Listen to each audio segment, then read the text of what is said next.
Hello students, welcome back. आज हम आपकी पुस्तक साहित्य सागर का छठा पार्ट जो है बड़े घर की बेटी पढ़ने जा रहे हैं, जो प्रेमचंद्र जी के द्वारा लिखी गई कहानी है। बेनी माधव सिंह गौरीपुर गांव के जमींदार और नंबरदार थे। उसके पितामह किसी समय बड़े धन्य धान्य से संपन्न थे। गांव का पक्का तालाब और मंदिर, जिसकी अब मरम्मत भी मुश्किल थी, उन्हीं के कीर्ति स्तंभ थे। बेनी माधव सिंह अपनी आधी से अधिक संपत्ति जो है वकीलों को भेंट कर चुके थे। उनकी वर्तमान आय 1000 वार्षिक से अधिक न थी। ठाकुर साहब के 2 बेटे थे। बड़े का नाम श्रीकंठ सिंह था। उसने बहुत दिनों के परिश्रम और उद्योग के बाद बीए की डिग्री प्राप्त की थी। अब एक दफ्तर में नौकर था। छोटा लड़का लाल बिहारी दोहरे बदन का सजीला जवान था। भरा हुआ मुखड़ा, चौड़ी छाती, भैंस का 2 सेर ताज़ा दूध वह सवेरे उठकर पी जाता था। श्रीकंठ सिंह की दशा बिल्कुल विपरीत थी अपने भाई से। इन नेत्र प्रिय गुणों को बीए इन्हीं 2 अक्षरों पर निछावर कर दिया था। किसने? श्रीकंठ सिंह ने। इन 2 अक्षरों ने उसके शरीर को निर्बल और चेहरे को क्रांतिहीन बना दिया था। श्रीकंठ इस अंग्रेजी डिग्री के अधिपति होने पर भी पाश्चात्य सामाजिक प्रथाओं के विशेष प्रेमी न थे, बल्कि वह बहुधा बड़े जोर से इसकी निंदा और तिरस्कार करते थे। दशहरे के दिनों में वे बड़े उत्साह से रामलीला में सम्मिलित होते और स्वयं किसी न किसी पात्र का अभिनय करते थे। कौन करता था? श्रीकंठ सिंह। प्राचीन सभ्यता का गुणगान उनकी प्रकृति का प्रधान अंग था। सम्मिलित कुटुंब के तो वे एकमात्र उपासक थे।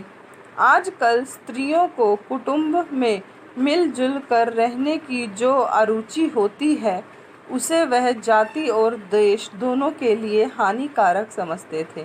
यही कारण था कि गांव की ललनाएं उनकी निंदक थीं। कौन? गांव की जो औरतें थीं वह उसकी निंदा करती थी। कोई तो उन्हें अपना शत्रु समझने में भी संकोच न करती थी। स्वयं उनकी पत्नी को इस विषय में उनसे विरोध था।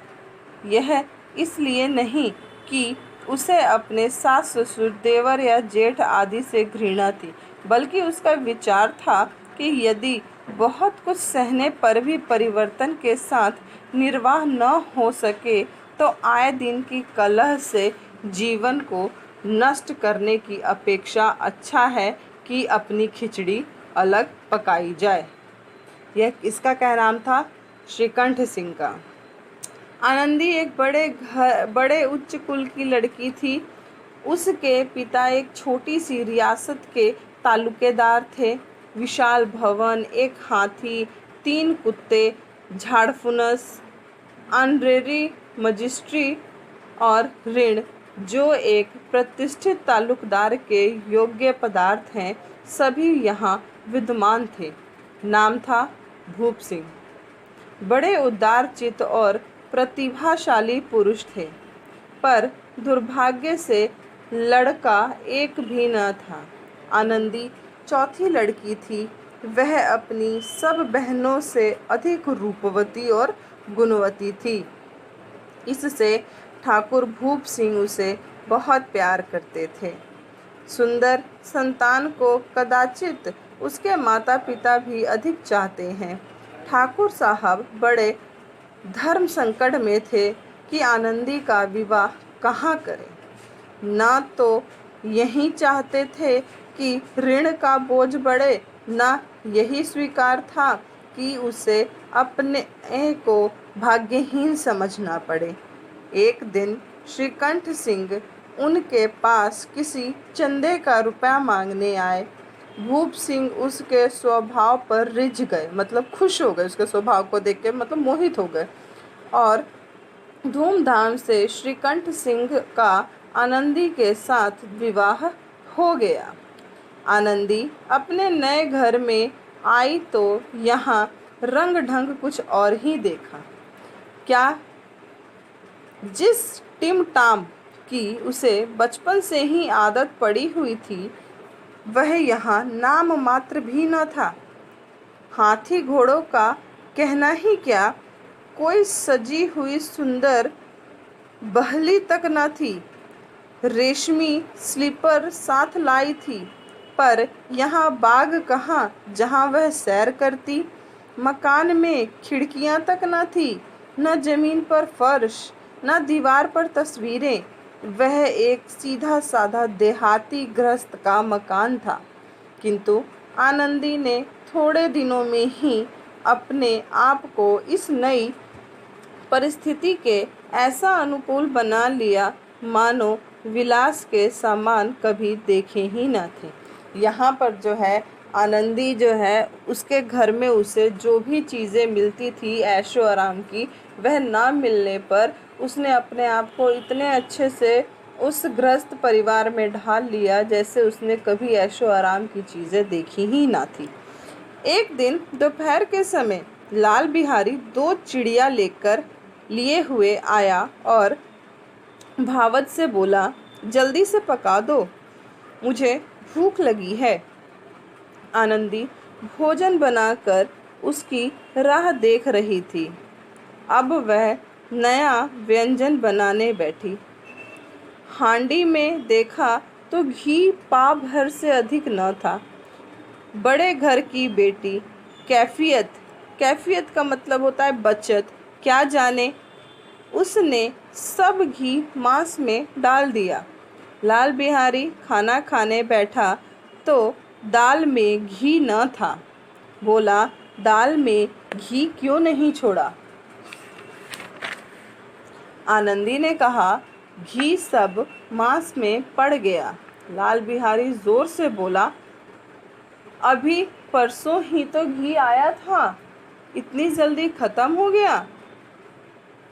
आनंदी ने उत्तर दिया, आज तो कुछ पाव भर ही रहा होगा, वह सब मैंने मांस में डाल दिया। जिस तरह सूखी लकड़ी जल्दी से जल उठती है, उसी तरह क्षुधा से बावला मनुष्य जरा जरा सी बात पर तिनक जाता है।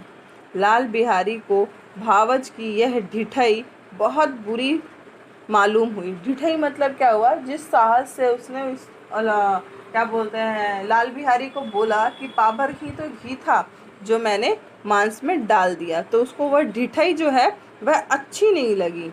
तिनक कर बोला, मायके में तो जैसे घी की नदी ही बहती है। यहाँ पर लाल बिहारी जो है एक ताने के तौर पर आनंदी से बोल रहा है। स्त्री गालियाँ सह लेती है, मार भी सह लेती है, पर उसके मायके की निंदा नहीं सही जाती। आनंदी मुंह फेर कर बोली, हाथी मरा भी तो 9 लाख का, वहाँ इतना घी तो नित्य नाई कहाड़ खा जाते हैं। यहाँ पर जो है जिस तरह से लाल बिहारी ने आनंदी को उसके मायके के बारे में कहा, जिसको सुनकर आनंदी ने क्या किया, मुंह फेर कर कहा, हाथी मरा भी तो 9 लाख का, वहाँ मतलब उसके मायके में इतना जो घी पाव भर घी जो था उतना घी तो जो है नाई कहाड़ भी खा जाते हैं। आनंदी यह बात जो है लाल बिहारी को कहती है। लाल बिहारी जल गया, थाली उठाकर पटक दी और बोला, जी चाहता है जीभ खींच लूं। कितना भी है तो आनंदी घर में बड़ी है उससे, तो भी वह बोलता है कि जी चाहता है कि जीभ खींच लूं। आनंदी को भी क्रोध आ गया, मुंह लाल हो उठा, बोली, वे होते तो आज इसका मजा चखा देते। वे मतलब कौन? उसका पति। कौन? श्रीकंठ। वे होते तो आज इसका मजा चखा देते। अब अनपढ़ उज्जड़ लाल बिहारी से ना रहा गया। खड़ाऊं, खड़ाऊं का मतलब क्या होता है? लकड़ी की बनी हुई जो वो पादुका होती है उसे खड़ाऊं कहते हैं। खड़ा उठाकर आनंदी की ओर जोर से फेंकी और बोला, जिसके गुमान पर फूली हुई हो उसे भी देख लूँगा और तुम्हें भी। आनंदी ने हाथ से खड़ाऊ रोकी, सिर बच गया पर उंगली में चोट आ गई। क्रोध के मारे हवा से हिलते हुए पत्ते की भांति कांपती हुई अपने कमरे में आकर खड़ी हो गई। स्त्री का बल और पुरुषत्व का घमंड होता है। आनंदी खून के घूंट पीकर रह गई। स्टूडेंट, इसके आगे की जो कहानी है वह हम नेक्स्ट वीडियो में करेंगे।